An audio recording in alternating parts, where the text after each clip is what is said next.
하나님이여 나를 판단하시되 경건하지 아니한 나라에 대하여 내 송사를 변호하시며 간사하고 불의한 자에게서 나를 건지소서. 주는 나의 힘이 되신 하나님이시오늘 어찌하여 나를 버리셨나이까. 내가 어찌하여 원수의 억압으로 말미암아 슬프게 다니나이까.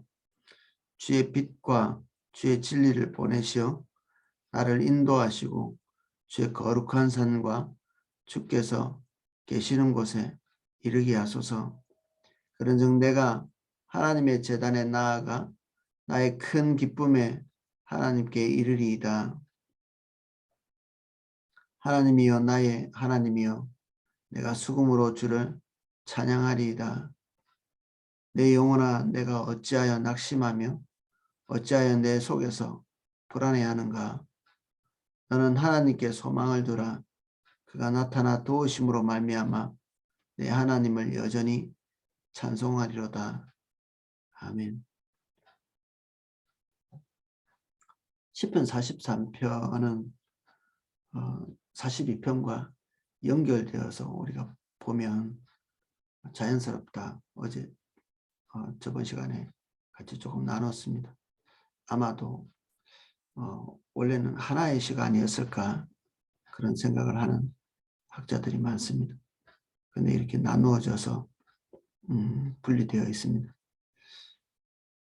1절 살펴보겠습니다. 하나님이여 나를 판단하시되 경건하지 아니하는 나라에 대하여 내 송사를 변호하시며 간사하고 불의한 자에게서 나를 건지소서. 여기 하나님께 탄원하고 있는 내용의 그 애가, 이거 슬픈 노래를 애가라고 하죠. 이런 애가를 만들어낸 당사자가 있죠.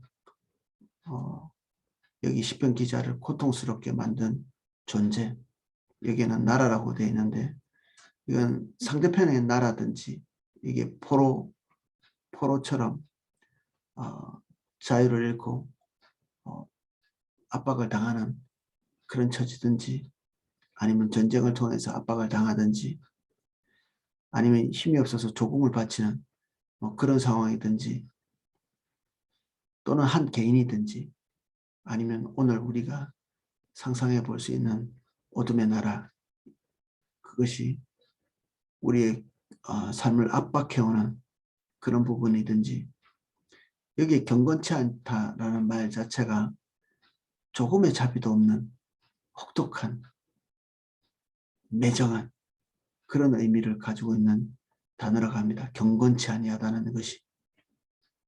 그래서 이 경건과 자비는 굉장한 관련이 있다고 볼 수 있겠죠.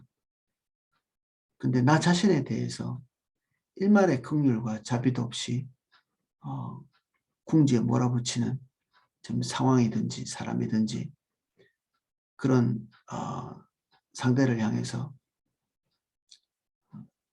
하나님 앞에서 이렇게 신원하고 있습니다. 우리가 그러한 상황 가운데 있습니다. 지금 내가 어느 정도 힘든 것이 아니라 완전히 더 회복될 수 없을 정도로 궁지에 몰려있는,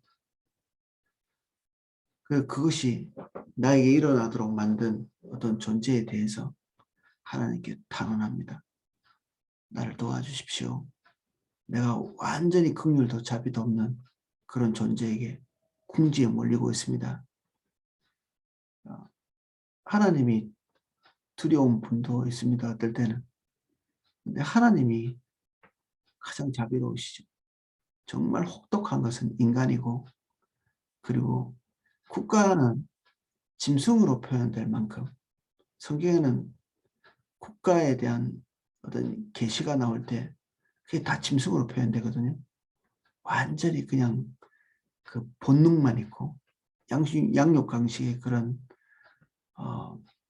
비정함과 매정함, 그리스도로부터 우리가 배운 윤리라고는 존재하지 않는 그런 존재가 국가라고 이렇게 보여지죠. 우리가 국가들이 하는 행동들을 이렇게 보면 거의 짐승과 똑같이 그들이 이득만을 쫓아가고 그게 눈에 보이는 탐욕만을 쫓는 그거 외에는 별로 존재하지가 않는 도덕률이나 도덕성은 표면에 내세운 것에 불과하다는 것을 쉽게 볼 수 있습니다. 어렵지 않게. 우리 대한민국과 관계를 맺고 있는, 그리고 우리 대한민국도 다른 나라와 어떤 종류의 관계를 맺고 있는가, 이런 걸 보면 철저하게 이득과 관련되어 있다는 걸 우리가 볼 수 있죠. 때로는 강한 나라, 때로는 약한 나라와 관계를 맺는데, 이럴 때도 어떻게 하면 우리에게 이득이 좀 될까, 뭐 그런 식의 방식으로 관계를 하죠. 그러니까 이 국가 집단은 어떻게 보면 인간보다, 인간의 악의 총합이라고도 볼 수 있습니다. 그러니까 국가가 살 때 짐승, 그리고 어떤 짐승, 뿔난 짐승들, 이런 표현들을 성경은 이렇게 예언자의 입을 통해서 표현을 이렇게 하죠. 국가든지 한 개인이든지 일말에 자비가 없는 그런 때가 있거든요. 오죽하면 다윗 같은 경우에는 하나님 앞에 본인이 징벌을 받을 때도 사람 관련되지 않은 징벌을 받기를 원합니다. 하나님이 그래도 자기가 궁지에 몰려있지만 지금 하나님께 징벌을 받고 있는 그런 상황이지만 그래도 사람보다 낫다. 하나님이.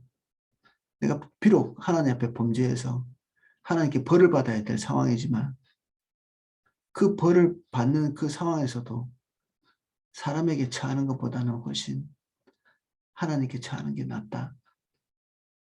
다윗은 주님과의 관계를 오랫동안 해온 자로서 하나님의 자비가 사람의 어떤 긍휼보다 훨씬 더 낫다는 것을 이제 체득을 통해서 알고 있는 거죠. 사람이라고 하는 것은 나 자신도 포함되어 있는 거죠. 나 자신도 나 자신에게 그렇게 자비롭지 않습니다. 우리가 우리 자신을 한번 이렇게 잘 살펴보십시오. 우리가 원하는 기준을 채워주지 못하는 그런 때가 되잖아요. 내가 기대하고 있던 나 자신이 아닐 때 살인도 불사하거든요. 자살하는 사람이 그런 거죠. 나 자신이 마음에 들지 않는 거죠. 그리고 어떤 환경이 열악해지면 외부적으로는 이렇게 어떤 보복할 수 없을지라도 자기 자신에게 보복하는 사람들이 있습니다. 자기를 학대하고. 여기 제가 사람이 아주 이렇게 몹쓸 인성을 가지고 있고 사람이 혹독하고 무자비하다는 말 속에는 자기 자신도 포함되어 있습니다. 나에 대해서 타인도 매몰차고 그리고 악하기 그지없는데 나 자신도 여전히 나 자신에 대해서 혹독하고 매몰차기 그지없죠. 그러니까 결국 타인에게서도 나 자신에게서도 그리고 어떤 집단에게서도 긍휼과 자비를 마음 놓고 구할 수 있는 것은 없다. 어느 정도 하고 말겠지. 절대 그렇지 않습니다. 끝이 없이 완전히 우리의 존재가 끝날 때까지 궁지로 몰아붙일 수 있는, 특히 이 어둠의 세력들, 마귀는 그 목표 자체가 사람의 소멸, 죽음, 빼앗아가는 것, 그리고 최악의 궁지로 모는 것이 이 사단의 목표이기 때문에 어느 정도 치가 없습니다. 유일하게 긍휼을 구할 수 있고 자비를 구할 수 있는 대상은 하나님이시죠.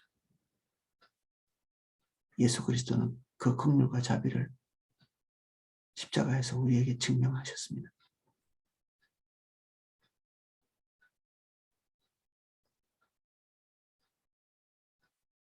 주는 나의 힘이 되신 하나님이시오늘 어찌하여 나를 버리셨나이까? 내가 어찌하여 원수의 억압으로 말미암아 슬프게 다니나이까?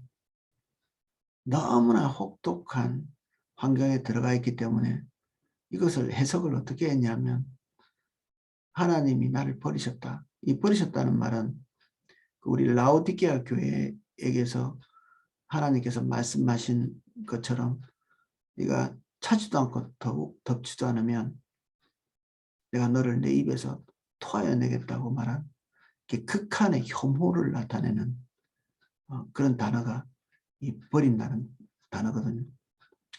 예수님께서 이런 단어를 또 쓰시게 하셨죠. 십자가에서. 어찌하여 나를 버리시나이까. 만세전부터 사랑하시고 격려하시고 연합하신, 서로 협력해 오신, 그리고 말로 다 할 수 없는 사랑의 관계로 묶여 계셨던 그분이 죄의 문제에 딱 도달해서는 말로 다 할 수 없는 혐오를 나타내시죠. 이게 토하여 내치신 것입니다. 이 시편 기자가 이렇게 바라볼 때 하나님께서 자기를 너무너무 싫어서 토하여 내친 것처럼 버리신 것 같다. 이 정도쯤 되면 하나님께서 도와주실 만도 한데 더 어디까지? 지금 내가 죽게 생겼는데 죽고 난 다음에 내가 하나님 앞에서 무슨 영광을 돌리고, 또 이 시편 기자뿐 아니라 어떤 표현에서는 이런 표현도 있습니다. 내가 악을 행해서 내가 완전하지 않은 거는 알겠는데 악을 행해서 범죄했다 치자.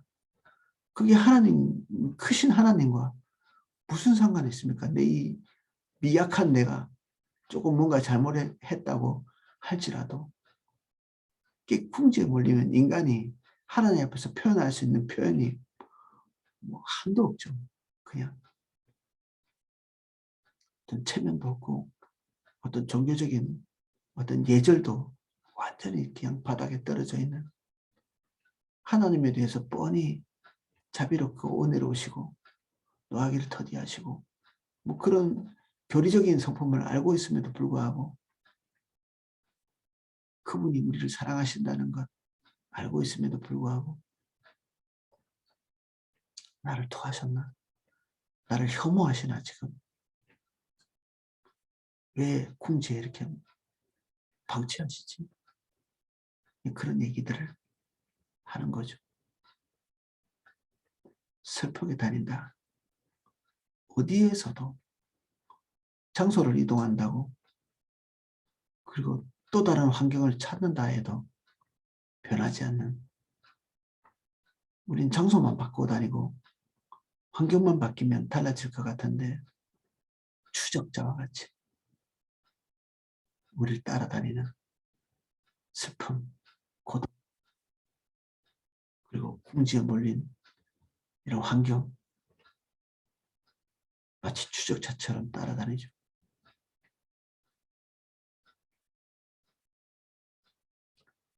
주의 빛과 주의 진리를 보내시어 나를 인도하시고 주의 거룩한 산과 주께서 계시는 곳에 이르게 하소서.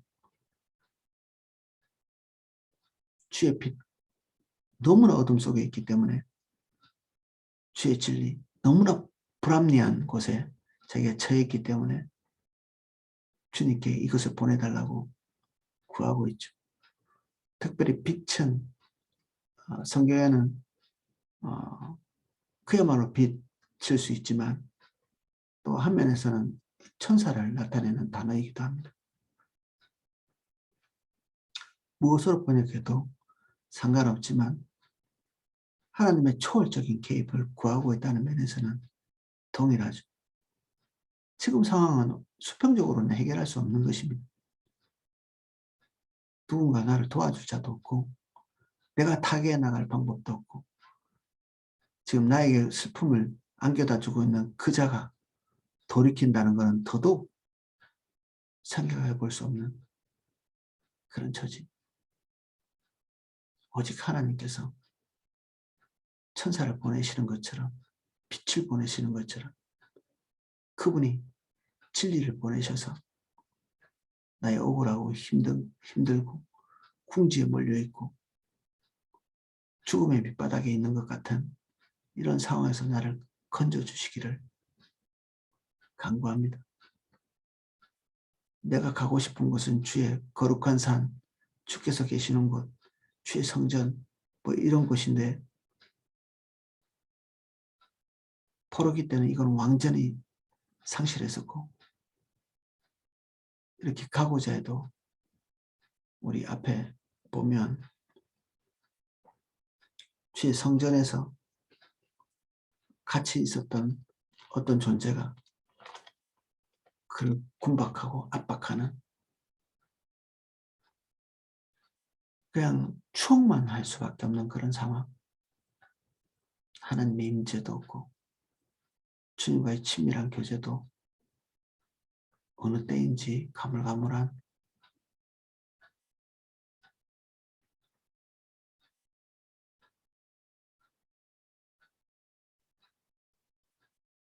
하나님의 임재는 우리가 원하는 때에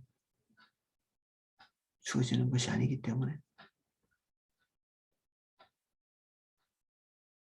우리의 몸부림 속에서는 그것이 체험되지 않을 수 있습니다. 하나님이 멀리 떠나셨다는 게 아니라 우리가 하나님을 인식하지 못하는 것입니다. 육신적으로 쇠약해지고 정서적으로 취약해지고 그리고 환경적으로 어려움을 겪다 보면 주님이 인식되어지지 않습니다. 주님이 없다라고 보기보다는 우리가 주님을 인식할 수 없는, 둔감해지고, 그리고 우리의 눈이 환경을 주목해서 보고 있는 상황이기 때문에 고통이 우리 눈앞에서 지금 자신을 압박하고 있는데 우리의 시선이 주님을 향하지 못하는 거죠. 주님을 향할 수 없을 만큼 우리의 눈이 환경에 고정되어 있다. 그게 하나님 어디 가십니까? 어디 계십니까? 라고 구하게 되는 상황입니다.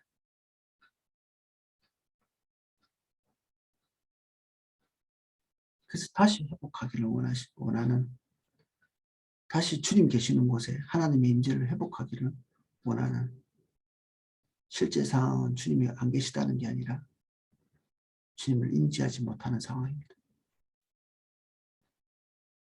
그런즉 내가 하나님의 제단에 나아가 나의 큰 기쁨에 하나님께 이르리이다. 하나님이여 나의 하나님이여 내가 수금으로 주를 찬양하리이다. 이전 그 성경책에는 이 기쁨의 하나님, 큰 기쁨의 하나님을 극락의 하나님이다. 극한 기쁨. 지금 나는 극한 고통 속에 있기 때문에 조금으로는 안 된다. 조금으로는.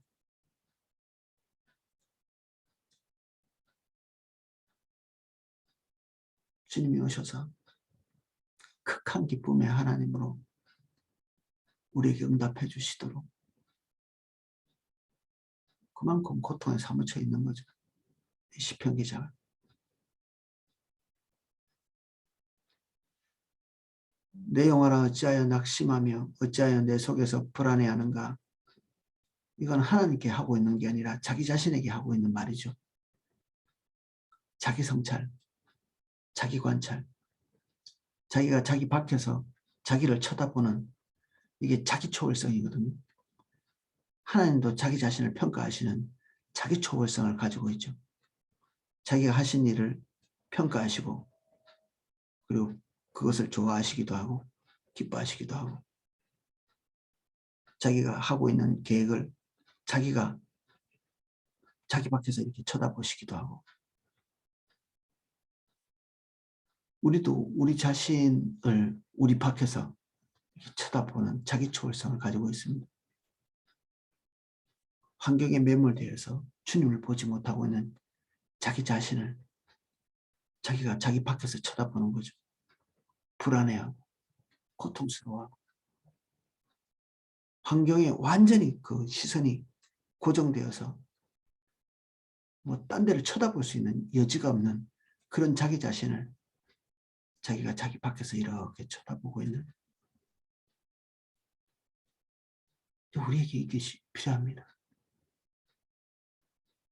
완전히 궁지에 몰려 있는 그 상황에서 아무것도 볼 수 없는데 지금 자기가 어떤 처지인지, 어떤 행동을 하고 있는지, 자기 상태가 어떤지, 자기 생각에 충실하고 자기 감정에 충실하고 지금 자기 눈에 보이는 것, 피부에 닿는 것에 지나치게 충실하면 주님 볼 수 없어서 지금 현재 하나님께서 두신 자리에서 후퇴할 수밖에 없습니다. 참 우리가 어이가 없기도 하지만 선교사들이 선교지에서 돌아오는 중요한 이유 중에 하나가 음식이 입에 맞지 않고 샤워기가 없고 그래서 돌아오는 자기 일상을 버리지 못하는 자기 가족을 제대로 돌보지 못하는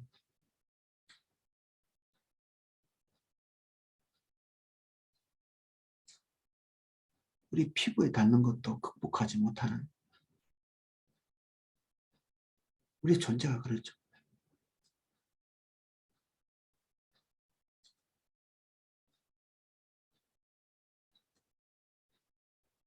우리가 하나님 사랑한다고 이렇게 말을 하면서도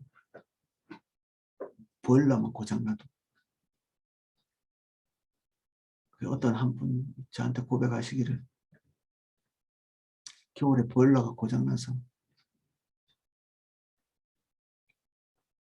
그거 고친다고 너무 겨울에 추운데 힘들었던 거죠. 뭐 이해할 만합니다. 당연히. 근데 결국 그것 때문에 주의 길을 선택하기보다는 깊은 회의, 주의 길을 가는 것에 대한 깊은 회의.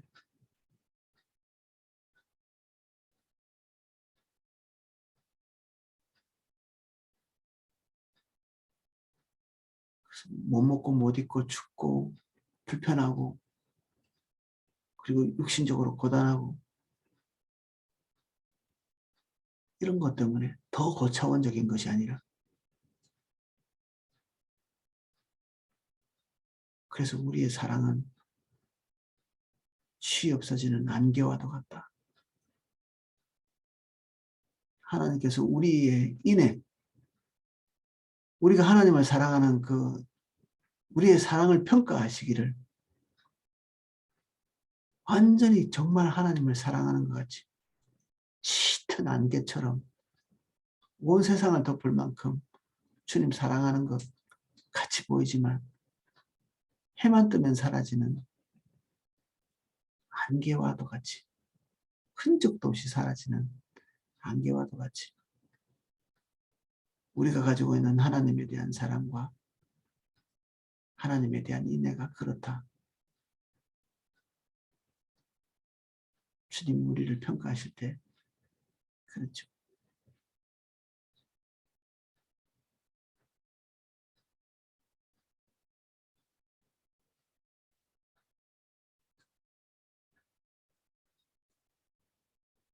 그래서 우리는 뭐 주님을 좀 사랑하는 것 같고 주님께 좀 헌신하는 것 같고 좀 우리의 삶을 예쁘게 살아가는 것 같이 관찰되어지는 것도 사실은 은혜라고 볼 수 있습니다. 은혜. 그거 외에는 다른 걸로 설명할 수 없는 그것이 떠나는 순간 우리에게 남아있는 미천이 아무것도 없어지는 그러니까 하나님이 먼저 우리를 사랑하셨죠. 우리가 먼저 하나님을 사랑하지 못했기 때문에 주님이 우리를 먼저 사랑하셔서 자격 없는 우리에게 자녀라고 칭하시고 주님께 나아갈 수 있는 자격 자체가 없는 우리에게 그 아들을 주심으로 우리를 사랑하셨습니다. 아들을 주셨다는 말을 조금 더 우리가 깊이 생각해 볼 필요가 있죠. 여성들 같은 경우에 자기 자식을 향한 사랑은 남다르죠. 아버지보다도. 하나님이 어머니처럼 자기 자식을 사랑하시겠죠. 예수 그리스도. 그 하나님이 가지고 있는 모성, 그것을 내팽개치고 그 아들을 십자가에 못 박아 죽이셨거든요. 우리가 하나님으로부터 본능적으로 받은 모성에 대한 이해를 가지고 있다면 우리가 하나님께서 그 아들에게 가지신 모성에 대한 이해를 어느 정도 추측해 볼 수 있겠죠.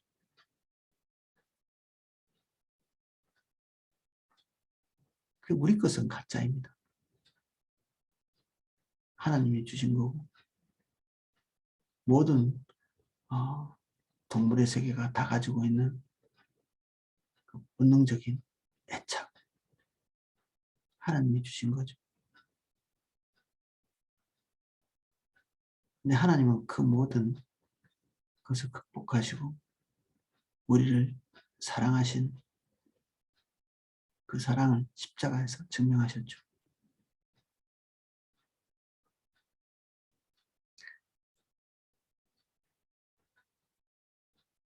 우리의 사랑은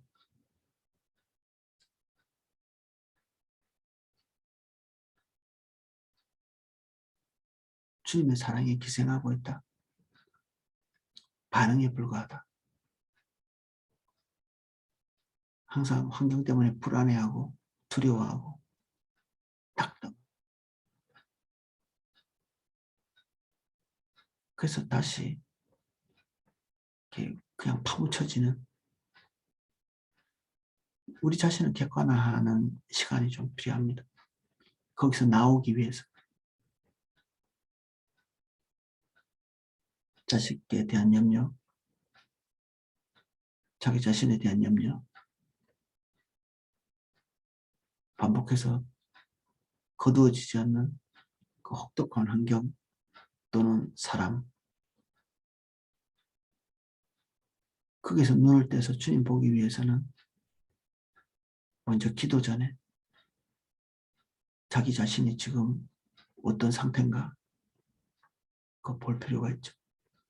시편 43편 이 마지막 절에서 시편 기자가 하고 있는 행동, 모든 것을 다 놓쳐버린 자기 자신의 모습을 보는, 그래서 다시 자기 자신에게 명령합니다. 배운 대로, 그 본인이 알고 있는 대로 너는 하나님께 소망을 두라. 그가 나타나 도우심으로 말미암아 내 하나님을 여전히 찬송하리로다. 환경을 통해서 주님을 평가하고 있던 시편 기자가 다시 정신 차린 거죠.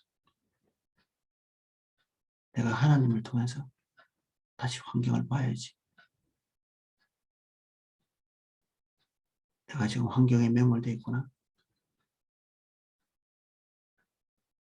내가 올바르지 않은 곳에 서 있구나.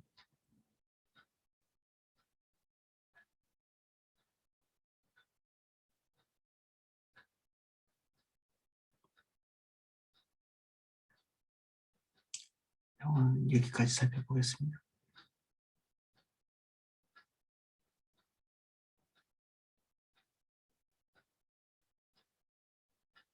누가 우리를 우리의 환경에서 도울 수 있습니까? 다 사랑한다고 얘기하지만 각자가 다 자기 살기 바쁘고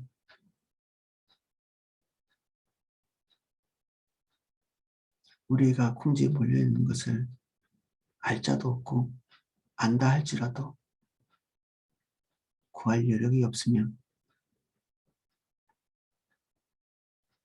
그것에 공감할 사람도 없고 우리 자신도 우리에게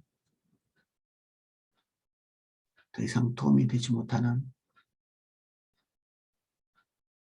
믿음도 지식도, 감정도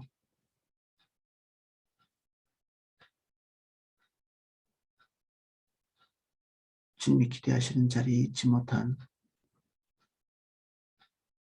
주님 우리를 불쌍히 계시고 주님 우리를 세우사 하나님의 구원의 그 극락의 자리에 이르게 해주십시오.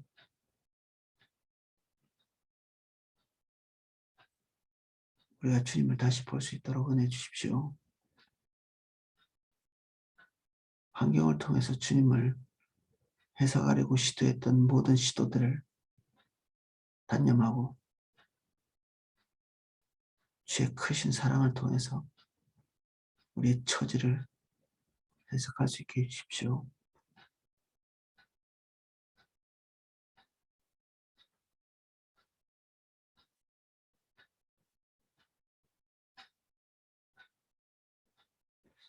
여기 모여 예배하는 한 분 한 분을 예수님 이름 축복합니다.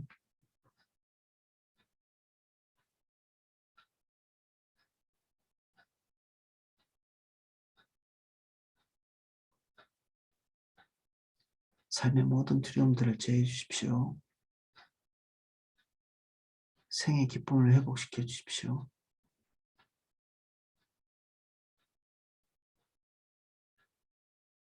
큰 믿음 주십시오.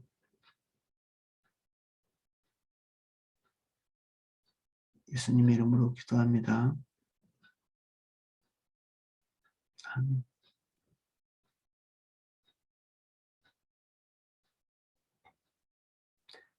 예, 제가 기도하실 수 있도록 음악을 방송해 드리겠습니다.